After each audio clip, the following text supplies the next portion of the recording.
অবস্থায় আসে, ঠিক আছে। এইভাবে আসবে, সুইটা একটু খালি সুই ঢুকবে, ঠিক আছে। সুই ঢুকার পরে সুইটাকে এইভাবে উঠাতে হবে। আবার বেশি যদি হাতে না লাগে, যদি হালকা দেখো তোমার হাতে লাগলো, তাহলে বুঝতে পারলে তোমার তাহলে ফোড় আসবে, এরকম ছোটো ফোড় আসবে। লাগাইলা তাহলে দেখো মোটা ফোড় আসবে, তো মোটা ফোড় হবে না। এরকম জিনিসটা তোমাকে বুঝাই দিলাম।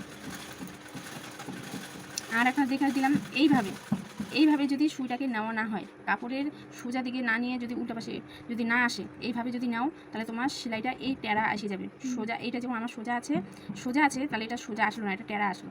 তার জন্য সুইটাকে নিতে হবে, এইভাবে নিতে হবে। সুইটাকে সোজাভাবে উঠাতে হবে, একটু হালকা ভিতরে যাবে, তারপরে আবার এই সোজা আসবে। তো এরকম যদি তুমি তুলবাই বা এটাকে হিম বলে, তো তুমি যদি এইভাবে করতে যাও, তাহলে তোমার হাতে কোনো টেরা ব্যাখা হবে না।